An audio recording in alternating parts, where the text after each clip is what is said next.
A Graça de Deus, lição número 3, preparado pelo pastor Lehmann Strauss. Neste estudo, estamos examinando alguns dos grandes textos da Bíblia com a palavra graça. Estudamos a graça salvadora, em Efésios 2:8, porque pela graça sois salvos, mediante a fé, e também Tito 2:11, porque é a graça de Deus que traz salvação.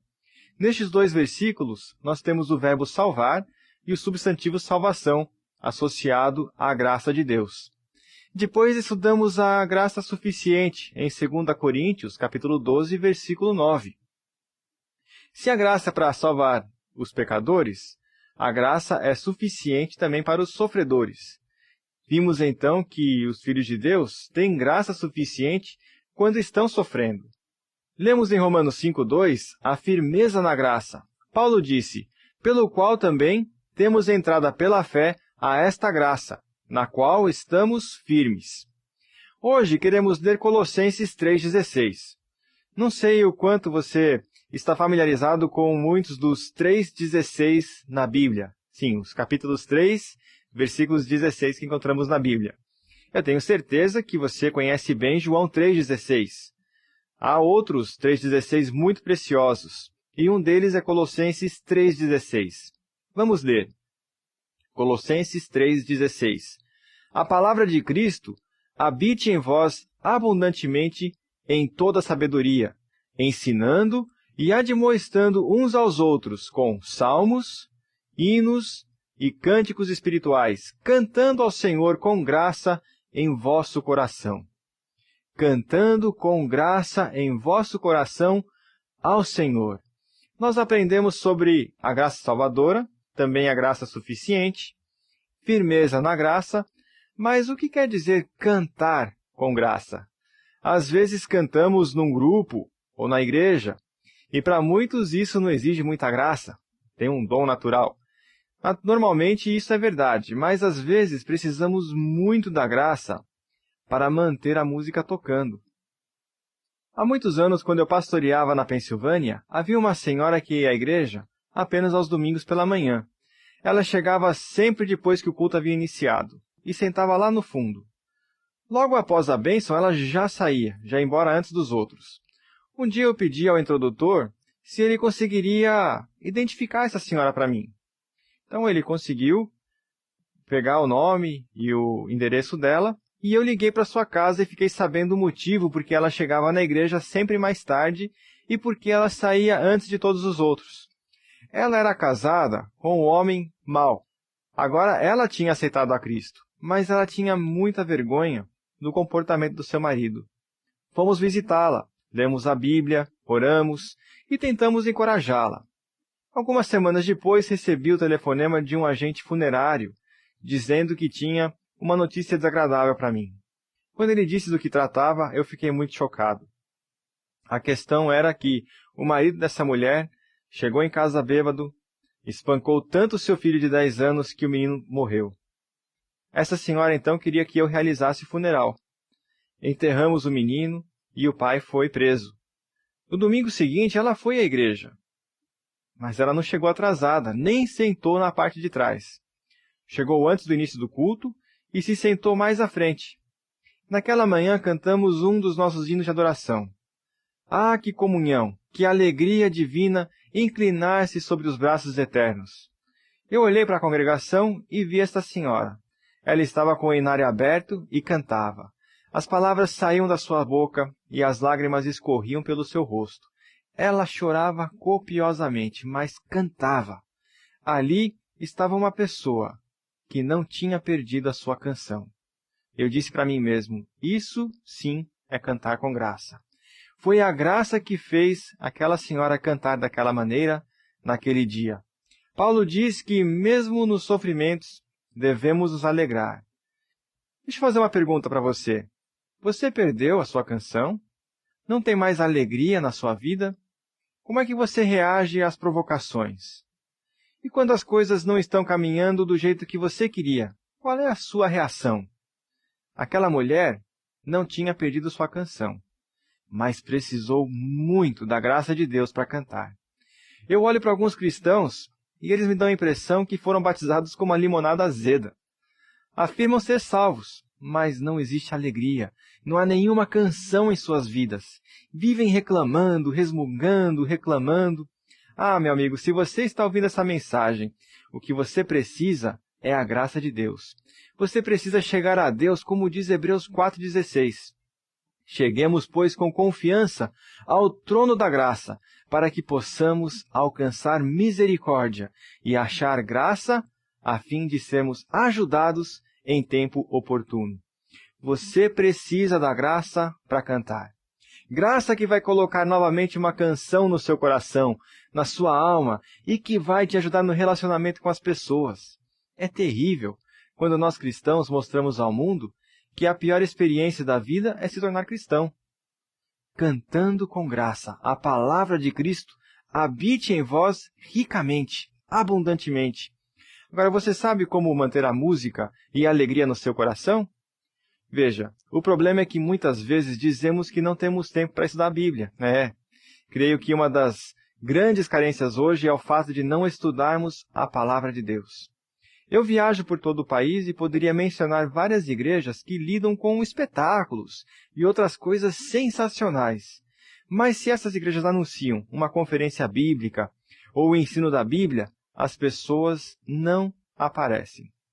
Muito tempo é ocupado com entretenimento, com TV, socialização, esportes, mas há tão pouco tempo para a palavra de Deus. Assim, a maioria dos cristãos não tem uma canção em seus corações. E Paulo diz que precisamos cantar com graça. A palavra de Cristo habite em vós abundantemente, ensinando e admoestando uns aos outros com canções e hinos, cânticos espirituais, cantando com graça em vosso coração ao Senhor, cantando com graça. Já vimos, então, a graça salvadora, cantando com graça. Já vimos, então, a graça salvadora, a graça suficiente, a firmeza na graça e cantando com graça. Em Colossenses 4, versículo 6, Paulo se refere à graça. E nesse texto, ele exorta ao crente como deve falar. Ele diz, a vossa palavra seja sempre com graça, temperada com sal, para que saibais como deveis responder a cada um. Graça para falar. Eu realmente acho que nós precisamos da graça para conversar uns com os outros. Com uma grande frequência, não respondemos às pessoas como deveríamos. Não falamos da maneira como um cristão deveria falar. Veja Colossenses 4,6. E a pequena palavra como. A vossa palavra seja sempre com graça, temperada com sal, para que saibais de que forma, como deveis responder a cada um. Eu me lembro do caso de uma senhora que não tinha modos para falar com a irmã mais nova. A família estava comemorando o aniversário da mais nova, entregando os presentes à menina querida. E essa senhora, irmã mais velha e crente, estendeu sua mão e disse, aqui. E a mais nova perguntou, o que é? Ela disse, esse é seu presente de aniversário. É para você não dizer que nunca te dei nada. Bem, ela estava dando um presente de aniversário à irmã, mas não o fez da maneira que um cristão deveria fazer. Veja, a vossa palavra seja sempre com graça, temperada com sal, para que saibais como deveis responder a cada um. Como estão as coisas na sua casa e as conversas com as pessoas? Quando eu pastoreava na Pensilvânia, havia um casal, marido e mulher, que não se falavam há 3 meses. Imagine, 3 meses. Você consegue imaginar uma coisa dessas? Bom, quando a mulher queria dizer alguma coisa ao marido, pedia à filha que desse o recado. O marido fazia o mesmo. Esse casal vinha à igreja e trazia suas Bíblias. Qual a impressão deixada no coração e na mente daquela filha? Com um testemunho desses por parte dos seus pais, dá para imaginar. Isso não está certo, isso é pecado. O que eles precisavam era de graça. Precisavam ir a Deus em oração e pedir graça. A vossa palavra seja sempre com graça, temperada com sal, para que saibais como deveis responder a cada um. O falecido Dr. H. A. Ironside contava uma experiência que ele mesmo vivenciou. Dr. Ironside Nunca teve um carro, nem mesmo dirigiu um. Isso foi há muito tempo. Duvido que ele tenha até mesmo voado muitas vezes. O Dr. Ironside normalmente viajava de trem. Ele era pastor da famosa igreja memorial Moody, lá em Chicago. Num domingo já, muito tarde, passava da meia-noite, o Dr. Ironside e sua esposa estavam no trem, voltando de uma conferência bíblica numa outra cidade. Ela perguntou algo e ele deu uma resposta daquelas curtas e um pouco afiada, e ela disse: "Querido, isso não é maneira de você me responder." O Dr. Ironside retrucou: "Ah, minha querida, eu quero que você saiba que eu preguei 7 vezes hoje. Você esqueceu disso?" E ela disse: "E você esqueceu que eu estava sentado ouvindo você pregar estas 7 vezes?" Não há desculpa para a nossa forma de falar um com o outro. O apóstolo Tiago nos diz que a língua é um pequeno membro, mas é um membro muito potente. Você sabe que a língua tem grande poder. A língua tem o poder de enganar. Como é fácil dizer uma mentira, fazer as pessoas acreditarem que é verdade. Retemos a verdade, e pelo uso das palavras podemos enganar as pessoas. A língua tem o poder para enganar. Caro amigo, você que está me ouvindo hoje é um daqueles cristãos que acha fácil contar uma mentira? Quero te avisar, veja Apocalipse, capítulo 21, diz o seguinte: "Todos os mentirosos, a sua parte será no lago que arde com fogo e enxofre." Precisamos ter cuidado com o uso das palavras. Você sabe que palavras ditas não podem ser retiradas. Eu estou certo que você já ouviu alguém dizer, ou até mesmo você já disse isso: "Ah, eu retiro isso que eu falei." Mas realmente não podemos pegar as palavras de volta. Não é possível desdizer o que você já disse, é tarde demais. Outras vezes fazemos uma declaração e que lamentamos. Aí dizemos: "Ah, eu não queria ter dito isso." Se não queria dizer, é claro que não teria dito. É do coração que as palavras vêm. Nós dissemos porque pretendíamos dizer. Podemos nos arrepender pelo que dissemos, mas nunca teremos aquelas palavras de volta. Não tem como retirar aquelas palavras. Devemos ter muito cuidado com as nossas palavras. A vossa palavra seja sempre com graça, temperada com sal, para que saibais como deveis responder a cada um. A língua não só tem poder para enganar, mas tem o poder para destruir também. Pense nas reputações que foram destruídas por causa de palavras. Estou me referindo a cristãos. Não esperamos nada melhor dos que não são salvos, mas dos filhos de Deus esperamos a verdade. Esperamos que falem com bondade e que retenham o que não for necessário. Nem tudo o que dizemos, mesmo sendo verdadeiro, é necessário. Acho que nos arrependemos mais pelo que dizemos do que pelo que não dizemos. É muito melhor manter a língua sob controle e não sair falando livremente. Devemos reter as palavras, pensar antes de falar. Alguém já disse que a maioria dos cristãos tem a língua em movimento antes de ter o cérebro na engrenagem. Alguns dizem que a língua é mais rápida que o cérebro. Falamos sem pensar. Claro que ficamos tristes com muitas coisas que dizemos, mas isso mostra que não estamos sendo controlados pela graça de Deus. Estamos tratando aqui da graça para falar. A vossa palavra seja sempre com graça, temperada com sal, para que saibais como deveis responder a cada um. Maridos, vocês estão respondendo às suas esposas como um crente deveria fazer? Pais, vocês estão falando com graça e amor aos seus filhos? Jovens, vocês estão respondendo e falando a seus pais com o espírito e palavras de um filho de Deus? A vossa palavra seja sempre com graça, temperada com sal, para que saibais como deveis responder a cada um. A língua tem poder de enganar e tem poder de destruir. Eu tive a experiência de ver um filho de Deus quase destruído, porque as pessoas não usaram palavras corretamente. Elas precisavam da graça. Foi há alguns anos. Um querido amigo meu, ministro da Palavra de Deus, havia programado fazer uma conferência bíblica comigo. Estava tudo acertado quando o diretor da conferência ligou para mim e disse que meu amigo não iria mais participar. Ele disse que tinha ouvido uns rumores, que ele havia feito algo errado. Bom, eu acreditava que até seria possível que meu amigo pudesse fazer algo errado. Eu também posso cair, também posso fazer algo errado. Mas eu não acreditava que ele tivesse feito. Então eu disse para o diretor da conferência, você tem certeza que ele fez isso? Não, ele disse, mas eu ouvi de uma boa fonte. Então eu perguntei, como você pode estar certo se apenas ouviu? E ele respondeu, bom, ele não vai participar. Eu disse, então faz o seguinte, se você vai retirar o nome dele, retira o meu também, porque eu não acredito que ele tenha feito isso. Agora, se ele fez ou não fez, eu quero saber. Eu acho que você é obrigado a procurar para saber a verdade, antes de tirar o nome dele. O diretor me pediu algumas sugestões e eu dei. E nós a seguimos, trabalhamos juntos nisso e descobrimos que as acusações contra esse querido homem de Deus eram infundadas e inverídicas. Eram mentiras. Alguma pessoa má, usada pelo inimigo, havia começado uma mentira que não tinha qualquer fundamento. Assim, aquele homem foi poupado da dor de ser acusado de alguma coisa que ele não havia feito.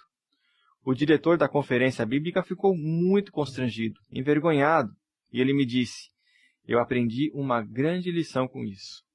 Nunca mais vou acreditar em tudo que eu ouvi sobre outro crente até comprovar a verdade. Eu cheguei a essa conclusão por minha própria experiência. Eu não acredito em qualquer coisa que ouço. E também acredito somente na metade das que eu vejo. Não estou dizendo que não é para acreditar nunca. Mas se eu sentir que cheirar fofoca, eu não estou disposto a aceitar até que seja verificado.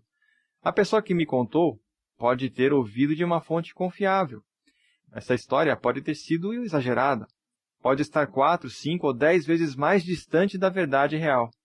Por isso, eu acho que devemos ter muito cuidado na utilização das nossas palavras. A vossa palavra seja sempre com graça, temperada com sal, para que saibais como deveis responder a cada um. Graça para falar.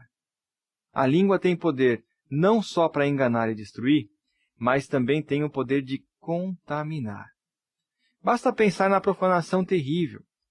Abra sua Bíblia em Tiago, capítulo 3, versículo 5. O escritor inspirado faz um comentário marcante. Ele escreveu o seguinte, assim também, a língua é um pequeno membro, e gloria-se de grandes coisas. Vede com grande bosque um pequeno fogo incendeia. Como uma pequena fagulha torna tão grande uma questão. Um incêndio na floresta pode destruir hectares e hectares de madeiras valiosas. Destrói casas, construções, não apenas porque alguém derramou gasolina ou usou um maçarico, mas também por descuido. Alguém que esqueceu de apagar uma fogueira, ou jogou uma ponta de cigarro, e aí, como resultado desse descuido, um grande incêndio acontece e pode levar à destruição. É isso que Tiago diz que a língua é capaz de fazer. Assim como uma fagulha, numa pequena questão. É a língua, um mundo de iniquidade. Pense no estrago que tem sido feito através das palavras. Devemos ter um grande cuidado com o que dizemos. Sabemos quando houve um incêndio, até mesmo quando chegamos depois que já o fogo foi apagado. É possível você sentir o cheiro. E tem alguns anos eu estava pregando numa igreja e o pastor me falou que um incêndio aconteceu no mercado de alimentos. E do lado desse mercado tinha uma loja de roupas masculinas. E eles estavam fazendo uma grande liquidação para acabarem com as roupas ali. Ele perguntou, você quer ir lá comigo? Talvez você encontre alguma coisa. Bom, nós fomos e eu comprei um paletó por $5. Mas quando cheguei no hotel, percebi que estava com um forte cheiro de fumaça. Tinha um terrível odor de fumaça e precisou ser lavado antes de usar. Eu pensei comigo mesmo, você entra numa casa de cristãos e depois da conversa percebe que algo não está cheirando bem. O cheiro não é bom, mas o que causou esse cheiro? Palavras, palavras, fofoca sobre alguém. A língua é um pequeno membro e orgulha-se de grandes coisas. Eis como uma pequena fagulha torna grande uma pequenina questão. A língua é um fogo, um mundo de iniquidade. poder da língua. Há alguns anos fui convidado para uma reunião após o culto de domingo à noite. O anfitrião e os convidados chamavam de o tempo de comunhão. Chegamos na casa, todos sentaram, comiam, bebiam e fofocavam sobre algumas pessoas da igreja. A conversa iria durar cerca de 1 hora. Mais ou menos 1 hora depois, um dos convidados disse: eu preciso ir. Então o anfitrião disse para ele: você poderia fazer uma oração pedindo a bênção de Deus para esse tempo de comunhão? O que deveria ser um tempo de comunhão havia se degenerado num miserável festival de fofocas. E eu creio que Deus estava descontente com isso. Na verdade, eu sei que ele estava, mas o anfitrião ainda teve a audácia de pedir a alguém que orasse para abençoar essa tal falsa comunhão. E não era comunhão de maneira nenhuma, foi patético. A vossa palavra seja sempre com graça, temperada com sal, para que saibais como deveis responder a cada um. Você está precisando de graça para falar? Você está precisando de graça no seu lar? Quero te dizer uma palavra. Quero dizer uma palavra aos pais. Cuidado com o que dizem na presença de seus filhos. Se você quiser falar sobre as falhas de alguma pessoa, não faça na presença dos seus filhos. Vá para o seu quarto, feche a porta e, antes de falar, ore e peça a Deus para colocar um guarda na porta dos seus lábios. Eu e você precisamos disso. Precisamos falar com graça. A vossa palavra seja sempre com graça, temperada com sal, para que saibais como deveis responder a cada um. Se você precisa de graça para falar, peça a Deus, pois a graça vem dele. Aliás, eu sugiro que você faça isso diariamente. Eu preciso pedir sempre: Deus, me dê graça para controlar a minha língua. Há alguns anos, numa reunião de diáconos, eu estava tentando introduzir algo no conselho de diáconos, mas havia um diácono que parecia ter o dom especial de recusar coisas novas. Se eu falasse e introduzir qualquer coisa, ele dizia: não é assim que nós fazemos. Eu acho que os outros diáconos percebiam isso, e naquela noite eu estava realmente pensando em deixá-lo de fora. Ele já tinha travado o progresso em algumas áreas, e eu pensei que naquela noite eu não iria permitir que ele fizesse isso de novo. Eu trouxe um assunto muito importante à tona, os outros diáconos pareciam concordar, mas esse bom irmão se levantou em oposição antes mesmo de pensar sobre o assunto. Eu estava quase pronto para falar, quando Colossenses 4,6 veio à minha mente. Aí eu peguei o bloco de anotações e eu escrevi alguma coisa. Eu nunca disse para os diáconos o que eu escrevi. Tenho certeza que eles estavam querendo saber, porque viram eu escrevendo. Mas eu não disse uma palavra a respeito. Fui para casa e eu mostrei para minha esposa o que eu tinha escrito. E as palavras que eu escrevi foram: Lehmann Strauss, mantenha sua língua comprida quieta. Minha esposa perguntou: o que é isso? Aí eu expliquei para ela o que tinha acontecido naquela reunião de diáconos. E eu disse: eu estava pronto para dizer ao diácono para não interferir, mas o Espírito Santo falou comigo, e eu escrevi isso e pedi a Deus para me ajudar a controlar minha língua. Agora, eu não precisava me arrepender de ter dito algo que eu não deveria. Você sabe exatamente o que aconteceu quando eu quis introduzir algo novo em uma reunião depois daquela? Talvez uns 4, 5 meses depois? Esse irmão, que sempre contestava, foi a favor. Você vê, então, que podemos pedir graça a Deus. Assim, não precisamos nos arrepender depois, especialmente quando o assunto é questionável. Falar com graça. A vossa palavra seja sempre com graça, temperada com sal, para que saibais como deveis responder a cada um. Vá a Deus hoje e peça a graça que você está precisando. Vamos rever um pouco o que já estudamos. Em primeiro lugar, nós vimos a graça salvadora, Efésios, capítulo 2, versículo 8. Porque pela graça sois salvos mediante a fé. Se você não é salvo, se você ainda não nasceu de novo, vá a Deus em oração e peça graça a Ele, e Ele vai te salvar. Depois, a graça suficiente. 2 Coríntios 12, 9. Deus disse a um cristão em sofrimento: a minha graça te basta. Se você é um filho de Deus e está passando por águas profundas, experiências difíceis que não consegue entender, e está questionando sua capacidade para carregar esse fardo por mais tempo, vá a Deus hoje. Peça graça. Hebreus 4,16 diz: cheguemos, pois, com confiança ao trono da graça. Deus vai lhe dar graça suficiente. Você precisa de graça para permanecer firme hoje? Romanos 5, versículo 2. Pelo qual temos entrada pela fé a esta graça na qual estamos firmes. E como cantar com graça? Você perdeu sua canção? Colossenses 3,16. Você precisa de graça para falar? Colossenses 4,6. Bom, seja qual for a sua necessidade, vá a Deus e peça a graça que você está precisando.